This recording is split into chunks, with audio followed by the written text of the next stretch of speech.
تک اکیلے زندگی پہلے ماں باپ کے سائے میں ہوتے ہیں, بہن بھائیوں کے سائے میں ہوتے ہیں, پھر بالغ ہوتے ہیں, پھر آپ کا نکاح ہوتا ہے, پھر آپ کی اولاد ہوتی ہے, پھر بڑھاپے میں آپ کے پوتے نواسے ہوتے ہیں, پھر بہو داماد ہوتی ہے. یہ لائف اسٹائل آپ جس سے بھی چھین لیں گے نا ترقی کے جھانسے دے کر, اس کی مینٹلی ہیلتھ کی ایسی کی تیسی ہو جائے گی, چاہے وہ کتنا بڑا سائنٹسٹ کیوں نہ ہو. جاپان کے بڑے بڑے سائنسدانوں کو جا کے دیکھو, ان کا بڑھاپا کیسے گزر رہا ہے. تو مجھے غصہ بہت آنے لگا ہے آج کل, میں کیا کروں, تھوڑا سا میری آواز اونچی ہو جاتی ہے بہت. یہ تمیز سے بھی سمجھائی جا سکتی ہے بات, لیکن میں تمیز سے سمجھانے کے موڈ میں اس لیے نہیں ہوں کہ سمجھ میں نہیں آئے گی یہ تمیز. ٹھیک ہے, کچھ باتیں مدلل ہوتی ہیں, تمیز کے دائرے میں وہ سمجھ میں نہیں آتی. ہمارا سیکولر اور لبرل طبقے نے ہر چیز میں گورے کو اپنا باپ بنا لیا ہے. اور بھائی سائنس ٹیکنالوجی میں اس کو اپنا باپ بناؤ, وہ اس میں بڑا ایکسپرٹ ہے. تہذیب میں, اخلاقیات میں, نیچرل لائف میں, یہ پیغمبروں کا ٹاپک ہے. پیغمبر بتائیں گے فطرت کیا ہے اور فطرت سے بغاوت کیا ہے, یہ پیغمبروں کا ٹاپک ہے. یہ مذہب بتائے گا, آسمانی کتابیں بتائیں گی, یہ گورا نہیں بتائے گا.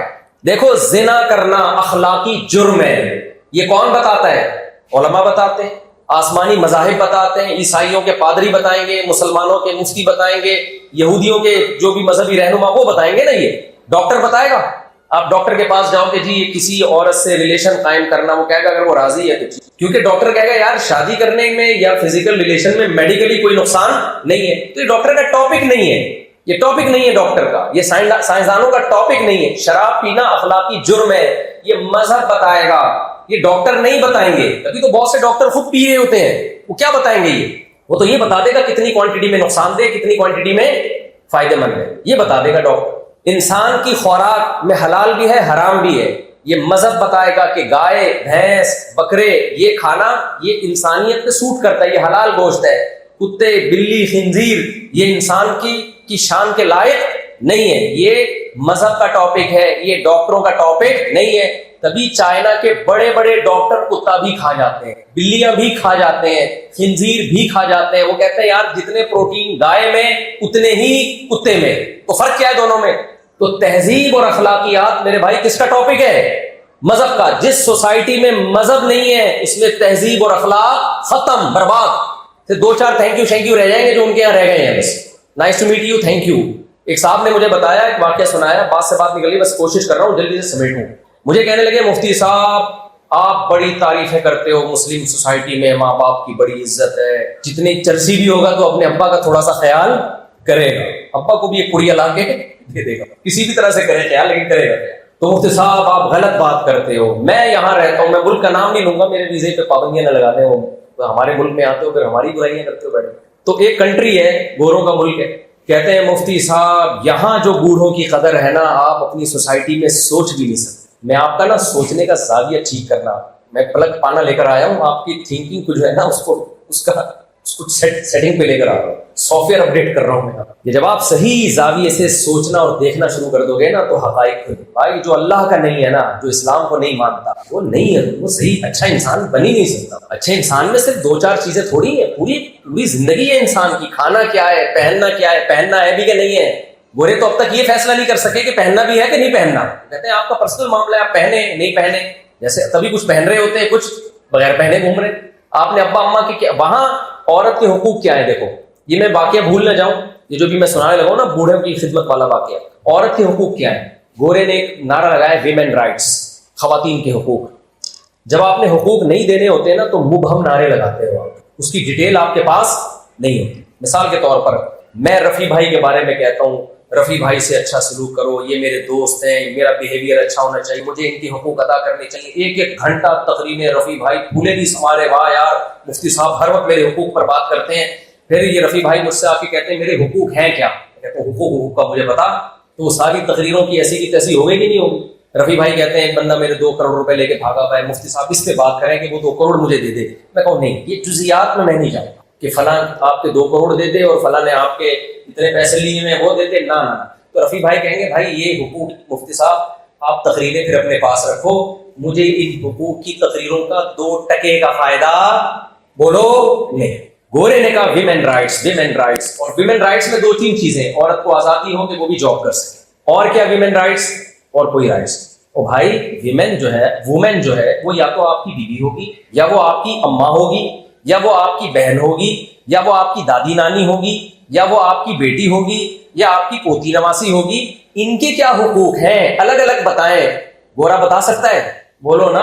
کوئی نہیں ہے بھائی، کوئی ڈیٹیل ہی نہیں ہے. قرآن بتاتا ہے، مذہب بتاتا ہے کہ عورت ماں کی شکل میں ہے تو کیا حقوق ہے. لا تقل لہما اف، ساری دنیا کی انٹیوں سے پردہ کر سکتے ہو، ماں کے سامنے اف کرنے کی اجازت بولو نہیں ہے.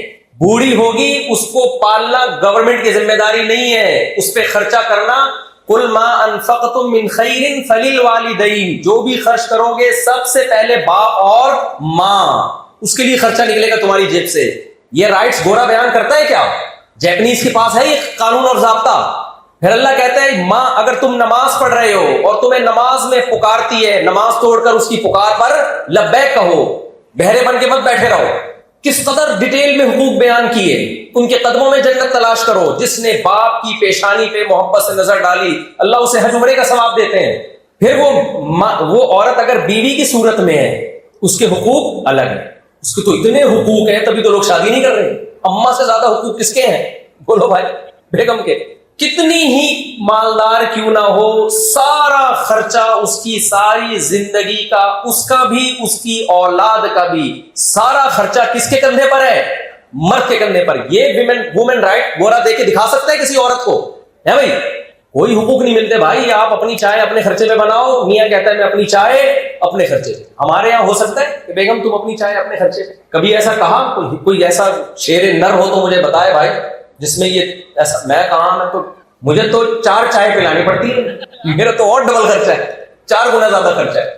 کس قدر تانے انسان کو سننے کے ملتے ہیں. آپ کو انڈے لینے کے لیے بھیجا تھا خالی ہاتھ. گورے کی گرل فرینڈ اسے یہ تانا نہیں دے سکتی، اس کی بیوی بھی نہیں دے سکتی. گورے کی بیوی کہے گی نا کہ آپ کو میں نے بولا تھا کہ 10 درجن انڈے لے کر آؤ. گورا کہے گا جاؤ اپنے پیسے سے 2 درجن لے آ، مجھے کوئی اعتراض نہیں. سمجھ رہے ہو؟ کوئی حقوق فزیکل ریلیشن ہے، ساتھ رہتے ہیں، ریلیشن فزیکل ریلیشن اور تھوڑا بہت میرج کاغذ ماغذ میں، اس کے علاوہ کچھ بھی نہیں ہے. سمجھتے ہو کہ نہیں سمجھ؟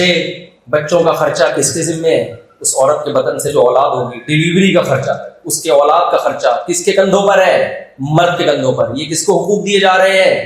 بیوی کو.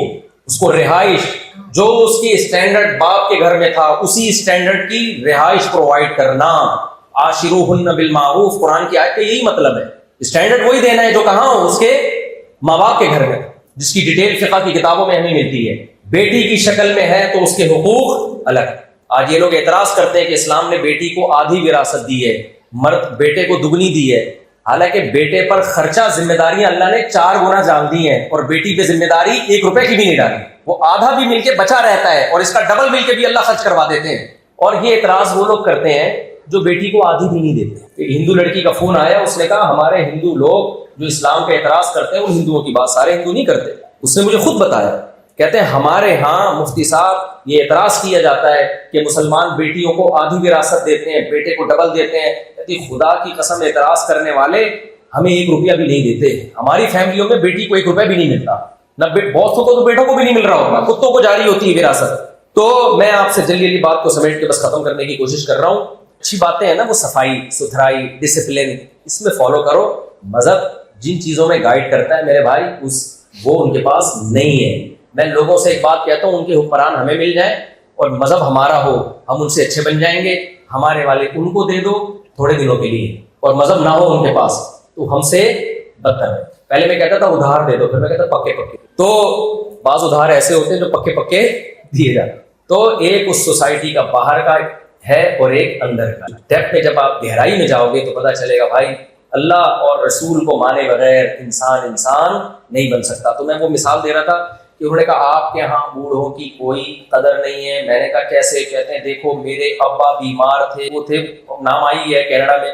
کہتے ہیں دیکھو میرے ابا میں کینیڈا میں ہوتا ہوں، میرے ابا یہاں ہاسپٹل میں تھے، جنا میں یا کہیں سول ہاسپٹل میں، کوئی کیئر ویئر نہیں تھی. یہاں پاکستان میں بوڑھوں کی کوئی کیئر ویئر نہیں ہوتی، اتنے برے حالات تھے.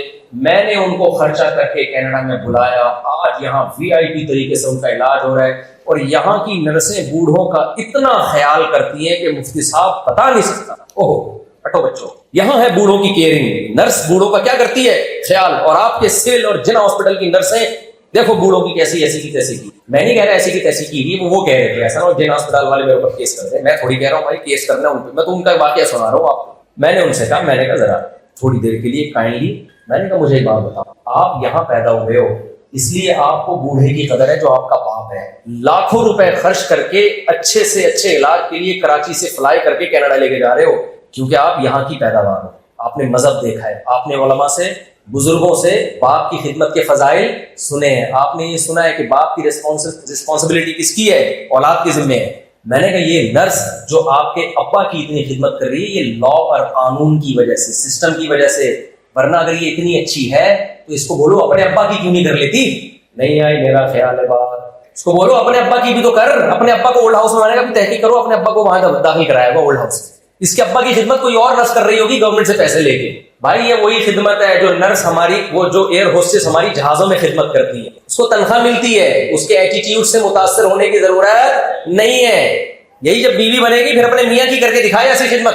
جہاز میں تو بٹن دباؤ, اب ایک بیوقوف آدمی وہ جہاز میں گیا, اپنی بیگم کو وہ گھر میں دیکھ رہے کہ یار بٹن دباتا ہوں آتی نہیں, اور جہاز میں گیا یہ بٹن دبایا, فورن air hostess nice to meet you, thank you, کیا چاہیے, 20 دفعہ چائے منگواؤ, 20 دفعہ چائے لے کر آئے گی, اور وہ احساس کمتری میں جا رہا ہے. یار یہ ہونی چاہیے تھی بیوی, ایک میری ہے گھر میں جو رکھی ہوئی. ابے کمبخت تو اس کو بیوی بنا کے تو دے, اس کو یہاں تنخواہ مل رہی ہے, وہ تیری جو گھر میں بیوی ہے نا وہ اس سے 1000 گنا اچھی ہے. میں ایئر ہوسٹس کی برائی نہیں کر رہا, میں کمپیئر کر رہا ہوں کہ اس کے اس اخلاق کو آپ بیوی سے کمپیئر نہیں کر سکتے. یہی جب آپ کی بیوی بن جائے گی نا پھر آپ بٹن پہ پاؤں رکھ کے کھڑے ہو جاؤ گے بھائی, بٹن کی بیٹری ختم ہو جائے گی, وہ نہیں آئے گی. وہ آپ کی والی تو شاید تھوڑی, کیونکہ وہاں اس کو تنخواہ اتنی ٹھیک ٹھاک مل رہی ہے, اس کو ٹریننگ دی گئی ہے, اس کو بولا گیا ہے جاب سے نکال دیں گے. تو ان ملکوں میں نگرانی اتنی سخت ہے کہ بوڑھے کی کیئر کرنی پڑتی ہے نرس کو, لیکن یہ ریلیشن کی بیس پہ نہیں ہو رہا. میں نے کہا ریلیشن کی بیس پہ اپنے باپ کی خدمت تم کر رہے ہو, 1 روپے نہیں مل رہا تمہیں اس باپ سے, کیا کر لے گا بوڑھا باپ تمہارا اگر تم نے نہ خدمت کی. 1 روپے نہیں مل رہا, پھر بھی لاکھوں کروڑوں روپے خرچ کر کے تم اس کے علاج پہ خرچ کر رہے ہو. تو دیکھو جہاں مذہب نہیں ہے وہاں ریلیشن نہیں ہے, نہ اللہ سے ریلیشن نہ مخلوق کا ریلیشن, اور جہاں ریلیشن نہیں ہے وہاں انسان سکون کی زندگی نہیں گزار سکتا, کیونکہ انسان کو اللہ نے تنہا پیدا نہیں کیا. انسان اس مخلوق میں ہے جو باقاعدہ ریلیشن بنا کے رہتا ہے, اور ریلیشن میں بلڈ ریلیشن ہے جس کی ویلیو سب سے زیادہ. تو میں بات کو بس سچی مچی میں واقعی میں سمیٹ رہا ہوں, ختم کر رہا ہوں. وہ یہ ہے کہ ہم بنے نہیں ہیں بھائی, ہمیں کسی نے بنایا ہے. تو اپنے پہلے عقیدے کو درست کریں, اور جب ہمیں بنایا ہے تو اس نے ہمیں بھیجا ہے. ہمیں جب ماں کے بطن سے نکالا تو ماں کی چھاتیوں میں اس نے دودھ پیدا کیا, پھر آسمان سے بارشیں برسائیں, فالق الحب والنوا, دانے اور گٹلی کو پھاڑ کے تناور درخت بنایا اس نے, طرح طرح کے میوہ جات پیدا کیے اس نے, چاروں موسم پیدا کیے اس نے, سردی گرمی خزاں بہار, یہ ساری نعمتیں قرآن بیان کرتا ہے. میں ابھی آیتوں کو حذف کر رہا ہوں تاکہ بیان زیادہ لمبا نہ ہو. اسی نے دودھ کی نعمت پیدا کی. اللہ کہتے ہیں ان لکم فی الانعام عبرۃ, کیسے سوکھا چارہ جانوروں کو کھلاتے ہو اور کیسے چکنا گاڑا دودھ نکالتے ہو. اس سوکھے چارے کو لیب میں لے جا کے رگڑ کے کچھ دودھ کا قطرہ نکالنے کی تو کوشش کرو, چکنائی نام کی کوئی چیز نہیں نکلے گی. اب سائنٹسٹ یہ تو بتا دے گا کیسے دودھ بنتا ہے بھائی, یہ تو بتا دے گا کیوں بنتا ہے, یہ کون ہے جو ہماری خدمت کر رہا ہے. یہ سائنسدانوں کا ٹاپک نہیں ہے, یہ گورے کا ٹاپک بھی نہیں ہے. تو اللہ بتاتا ہے میں سوکھا چارہ ان کو کھلاتا ہوں اور کیسا چکنا گاڑا دودھ تمہارے لیے نکالتا ہوں. تو یہ ساری سہولتیں ہمیں اللہ کی طرف سے ملی ہوئی ہیں. تو اللہ کہتا ہے میں نے بھی تمہیں فالتو پیدا نہیں کیا, بیکار پیدا نہیں کیا. ساری کائنات میں نے تمہارے لیے پیدا کی ہے, تمہیں ایک کام کے لیے پیدا کیا ہے کہ مجھے راضی ہے. وہ کام کیا ہے بھائی, بولتے کیوں نہیں, مجھے راضی ہے. میں نے جس کو حرام کہہ دیا اس سے دور ہو جاؤ. دنیا کے ہر ملک کا قانون ہوتا ہے نا, لیگل انلیگل ہوتا ہے کہ نہیں ہوتا. تو آج ایک اصطلاح ہے نا بلیک منی وائٹ منی, آپ ٹیکس دیتے ہیں وائٹ منی, نہیں دیتے بلیک منی. اللہ کے یہاں بھی ایک بلیک منی اور وائٹ منی. اللہ کہتے ہیں ناجائز طریقے سے کمایا سارا ٹیکس میں بھی دے دو تو بھی بلیک منی ہے, یہ وائٹ نہیں ہے. سود کے ذریعے کمایا, شراب بیچ کے کمایا, ناچ گانے, ٹک ٹاک پہ لڑکیاں کیا کر رہی ہیں, اپنے حسن کی نمائش کر رہی ہیں دنیا میں.